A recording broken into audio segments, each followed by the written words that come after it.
गरीब के घर आया नया पंखा और फ्रिज। आह आह, क्या हुआ रेखा?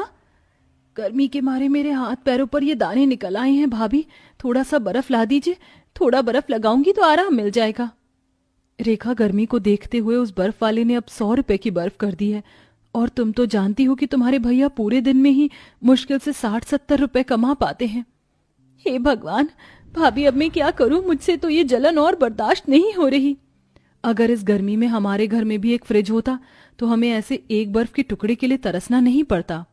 रेखा के दाने से हो रही जलन को देख समीक्षा धूप में नंगे कुएं के पास जाती है और वहां से ठंडा पानी लाकर अपनी नंद को देती है, जिससे नहाकर उसकी नंद को थोड़ा आराम मिलता है। अब जाकर थोड़ा आराम मिला, लेकिन भाभी फिर थोड़ी देर में मुझे पसीने आने शुरू हो जाएंगे। फ्रिज तो बहुत दूर की बात है, हमारे घर में तो एक पंखा तक नहीं है। रेखा, तुम तो जानती हो कि तुम्हारे भैया दिन भर में कितना कमा पाते हैं और मुझे भी खाना बनाने के महीने का सिर्फ 2000 रुपए ही मिलते हैं। इसमें ही हमें सब देखना होता है। लेकिन कब तक भाभी हम इस गर्मी को बर्दाश्त करेंगे? दोनों नंद भाभी गर्मी को लेकर आपस में बात कर ही रहे होते हैं कि तभी वहां समीक्षा के दोनों बच्चे मोनू और मालती स्कूल से आ जाते हैं। माँ, बहुत भूख लगी है, जल्दी से खाना दे दो, भूख बर्दाश्त नहीं हो रही है। क्या हुआ बच्चों? और आज तो मैंने रोटी तुम्हें ज्यादा दी थी। क्या तुम लोगों ने स्कूल में लंच नहीं किया? माँ, सारा खाना गर्मी की वजह से खराब हो गया था। लेकिन ऐसे कैसे? रात की सब्जी तो मैंने कई बार गर्म करके तुम दोनों को दी है। भाभी, वो ठंड की बात थी, अब गर्मी है। माँ, बहुत भूख लगी है, जल्दी से खाना दे दो। तुम हाथ मुंह धो लो, मैं तुम्हारे लिए खाना लगाती हूँ। समीक्षा दोनों बच्चों के लिए खाना निकालने के लिए जैसे ही कढ़ाई खोलती है तो कढ़ाई की सारी सब्जी खराब हो चुकी थी और उसमें से बहुत गंदी बदबू आ रही होती है। हे भगवान, 2 घंटे पहले ही तो मैंने सब्जी बनाई थी, इतनी जल्दी खराब कैसे हो गई? कहा था ना मैंने, ये गर्मी का मौसम है। अगर आज हमारे घर में एक फ्रिज होता तो ऐसे खाना खराब नहीं होता। जहां गर्मी में पंखा न होने की वजह से वो लोग चैन से सो नहीं पाते थे, वहीं फ्रिज न होने की वजह से रोटी भी ढंग से नहीं खा पाते हैं। दीदी, बहुत गर्मी लग रही है, नींद नहीं आ रही है मुझे। मोनू, गर्मी तो मुझे भी लग रही है। क्या हुआ तुम दोनों को? वैसे ही गर्मी की वजह से मुझे नींद नहीं आ रही है, ऊपर से तुम दोनों हो की। वो क्या करे, गर्मी की वजह से हमें भी नींद नहीं आ रही है, ऊपर से गुमोरी और मच्छर।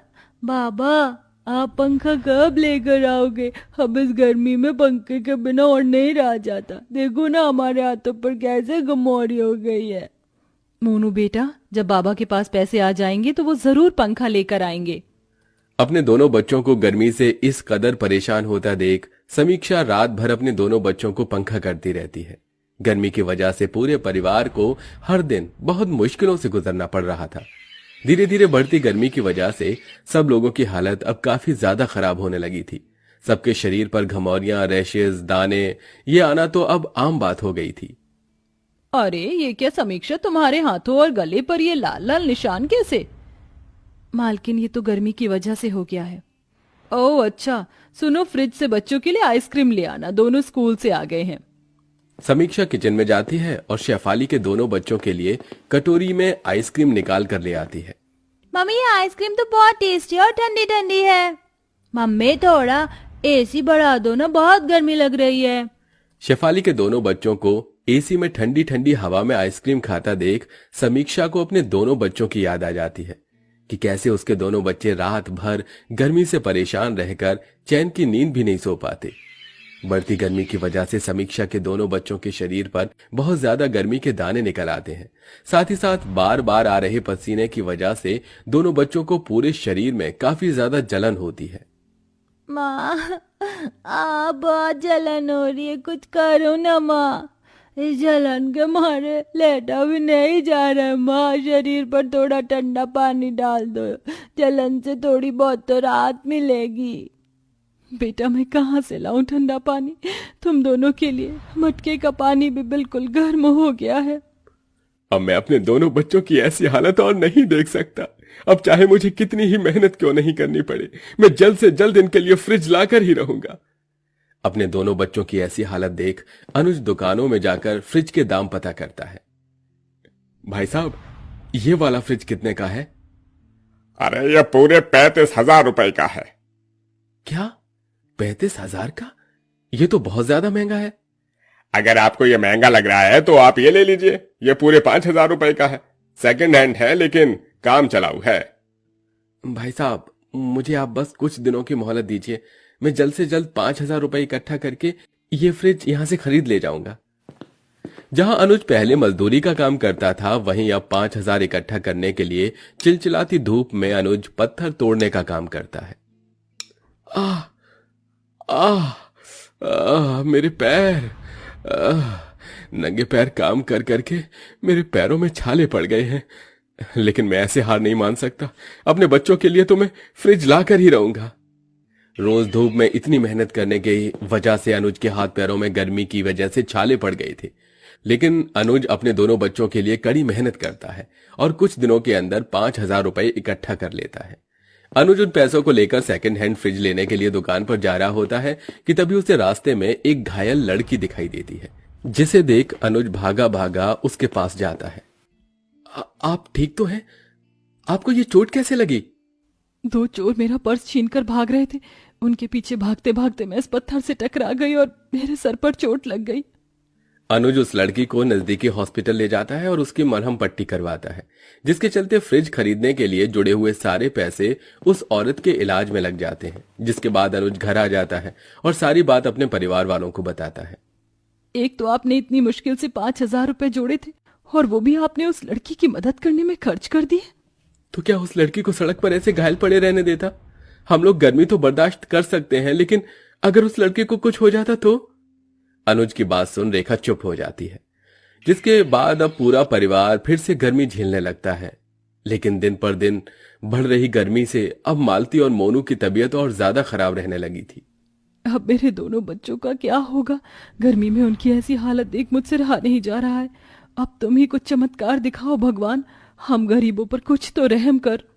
समीक्षा ये कहते हुए किचन में खाना बनाते बनाते रोने लगती है कि तभी वहां शेफाली आ जाती है और उसकी सारी बातें सुनती है और उसे थोड़ी देर बाद उसे हॉल में बुलाती है। जी मालकिन, आपने बुलाया? तुम्हें कुछ देना था, ये लो।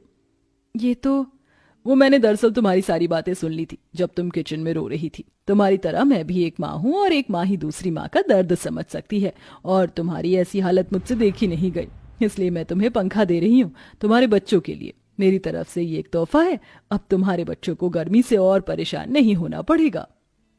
शेफाली की बात से समीक्षा की आंखों में आंसू आ जाते हैं। समीक्षा उस पंखे को घर लाती है।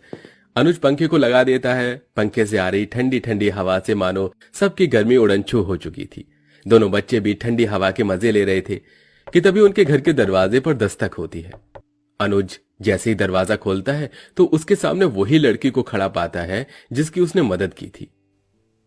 आप यहाँ? जी, वो मैंने अस्पताल के आसपास लोगों से पूछकर बड़ी मुश्किल से आपके घर का पता ढूंढा है। उस दिन आप मुझसे बिना मिले ही चले गए थे और मैं आपका ठीक से शुक्रिया अदा भी नहीं कर पाई। मुझे पता चला जो पैसे आपने मेरे लिए खर्च किए वो पैसे से आप अपने परिवार के लिए फ्रिज लाने वाले थे। मुझे सुनकर बहुत बुरा लगा, इसलिए मैं आपको एक फ्रिज देना चाहती हूँ। मैंने तो बस आपकी मरहम पट्टी करवाई थी और आप उसके बदले मुझे फ्रिज दे रही हैं। मैं आपका एहसान कैसे चुकाऊंगा? इसमें एहसान वाली कोई बात नहीं है। आप धीरे धीरे करके इस फ्रिज के पैसों को किश्तों के तौर पर चुका देना। थोड़ी ही देर में दो आदमी एक बड़ा सा फ्रिज लेकर अनुज के घर पहुंचते हैं, जिसे देख उसके दोनों बच्चे बहुत खुश होते हैं।